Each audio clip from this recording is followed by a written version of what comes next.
Presiden Indonesia Joko Widodo, Jokowi, sangat senang menyambut kedatangan Presiden Cina Xi Jinping di KTT G20 di Nusa Dua, Bali. Bahkan, Jokowi menyebut Xi Jinping sebagai kakak besar. Agak aneh.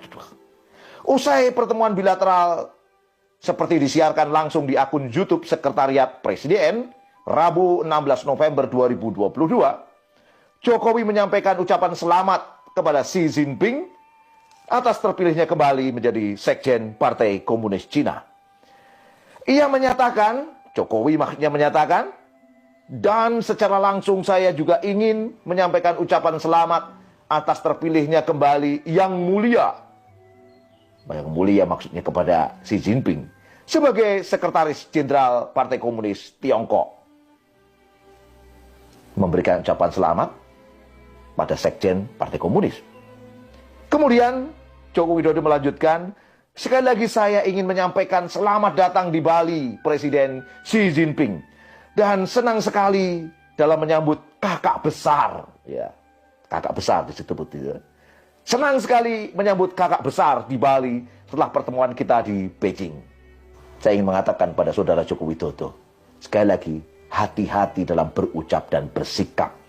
Menurut kami, amat disayangkan Jokowi mengucapkan apa yang bisa menyakiti kaum muslim.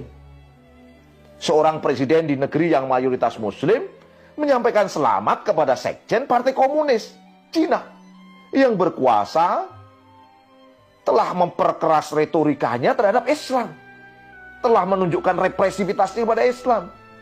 Yang mana para pejabat tinggi Cina sebelumnya memperingatkan secara berulang-ulang tentang momok agama sebagai ekstremisme global yang merembes ke negara itu dan perlunya melindungi identitas tradisional Cina. Apa yang dia katakan? Serangan pada Islam ini. Umat Islam juga memiliki memori buruk terhadap komunisme.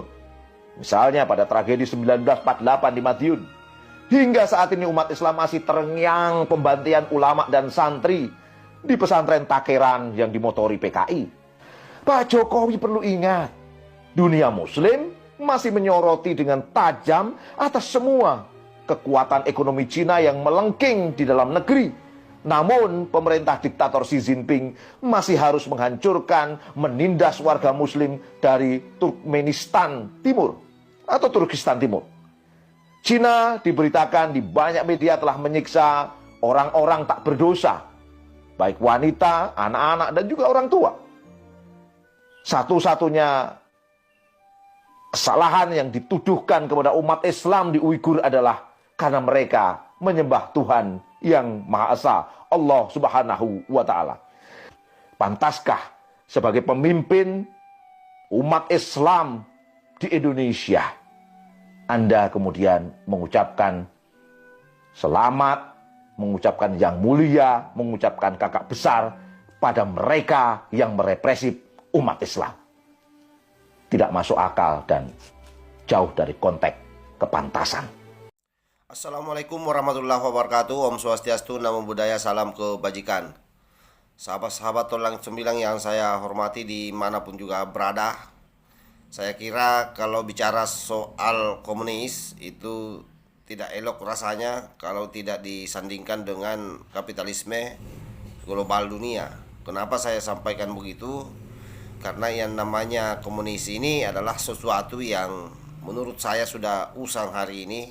Hampir seluruh negara-negara yang berpaham komunis di tempat lahirnya saja itu sudah tidak dipakai. Kecuali misalnya memang di Cina, itu pun di Cina mereka berpaham komunis, tapi pola bangunan ekonomi yang digunakan adalah sistem kapitalis. Oleh karena itu tidak mengherankan kalau kemudian Cina menjadi nomor satu sebagai negara yang paling maju di dunia hari ini, dan setelah itu baru Amerika, dan Indonesia ada pada urutan ke-7. Oleh karena itu kalau misalnya ada orang yang mengkait-kaitkan antara bagaimana Jokowi memberikan penghormatan terhadap Xi Jinping yang merupakan sekjen dari partai Cina atau ke partai komunis, saya kira itu biasa saja. Kalaupun misalnya Jokowi memberikan penghormatan, bagaimanapun juga yang namanya tradisi kita di Indonesia ini, tradisi timur, yang namanya tamu itu harus dihormati dan harus diistimewakan. Dan saya kira bukan saja si Jinping yang diperlakukan seperti itu, tapi seluruh negara-negara yang menjadi peserta di dalam pertemuan G20. Hanya saja memang para kadrung pasti lebih menyorot si Jinping, karena bagaimanapun juga bohir-bohir yang main di belakang kadrung itu adalah lawan daripada sistem ekonomi, lawan daripada Cina. Itu yang kadang-kadang mereka mau berupaya sembunyikan tapi tidak bisa. Kenapa? Karena kita juga tahu bahwa pergolakan ekonomi di dunia ini itu dipengaruhi oleh dua, yaitu sistem kapitalis dan sistem sosialis. Nah, sistem kapitalis itu dominan dimainkan oleh Amerika CS, kemudian sosialis itu dimainkan oleh Cina CS. Sekalipun seperti yang saya sampaikan tadi, bahwa kalau di Cina hari ini kalau kita lihat itu tinggal paham pemikiran yang komunis, tetapi kalau bicara soal bagaimana membangun ekonominya itu juga sudah sangat kapitalis, bahkan lebih kapitalis dari Amerika. Nah, disinilah gagal pahamnya ini orang-orang yang selalu berteriak atas nama agama Islam, seolah-olah bahwa mereka punya fragmentasi tersendiri terkait soal sistem perekonomian yang dibangun di dunia Islam. Padahal kalau kita melihat itu tadi hanya dua yang mendominasi, kalau tidak kapitalis maka sosialis. Jadi siapapun yang membenci Cina sudah bisa dipastikan bahwa di belakangnya itu yang bermain adalah sistem ekonomi kapitalis, orang-orang yang dipekerjakan oleh kaum-kaum kapitalis. Nah, apalagi misalnya kalau orang itu adalah memiliki background ex-HTI. Ex-HTI ini siapa? Mereka ini berkantor di London. London itu Inggris, salah satu sekutu daripada Amerika Serikat. Oleh karena itu, kita tidak perlu saling menyembunyikan hari ini kita punya background masing-masing, karena semua gampang di tracking.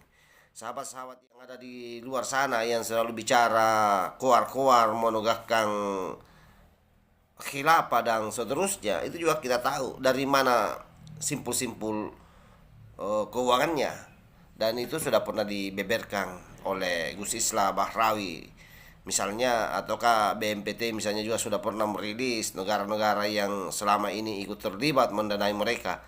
Itu saya kira jelas sekali. Oleh karena itu, sekelas makhluk yang tadi ini yang memberikan komentar menohok terhadap Pak Jokowi hanya sekedar memberikan penghormatan terhadap Cina, atau si Jinping misalnya yang terpilih menjadi sekjen komunis, bagi saya orang-orang seperti ini adalah orang-orang yang sakit hati, yang apapun yang dilakukan oleh Pak Jokowi semua salah di matanya. Tetapi kita tidak boleh kalah dalam hal membangun narasi, bahwa narasi yang dia mainkan adalah haknya mereka untuk kepentingan mereka. Apa itu kepentingannya? Ya tentu kalau kita melihat track recordnya, apalagi kalau bukan bagaimana negara ini melihat, bagaimana masyarakat melihat Jokowi lemah, masyarakat melihat negara Indonesia ini tidak dihitung dalam kancah perpolitikan internasional, sehingga mereka menawarkan gagasannya. Apa gagasannya? Pasti tidak jauh-jauh dari khilafah. Kan kita sudah tahu siapa mereka ini. Jadi sudahlah, tidak perlu bermain retorik hanya untuk berupaya mengelabui rakyat. Rakyat sudah cerdas, rakyat pintar. Pak Jokowi bagaimanapun juga sudah sukses menjadi pemimpin G20, di mana negara-negara yang tergabung dalam G20 ini bukan negara kacang-kacangan, negara maju semua. Dan menempatkan Pak Jokowi sebagai presiden itu hal yang sangat luar biasa menurut saya. Dan kalaupun misalnya ada yang tidak mengakui, itu pasti kelompok kadrung.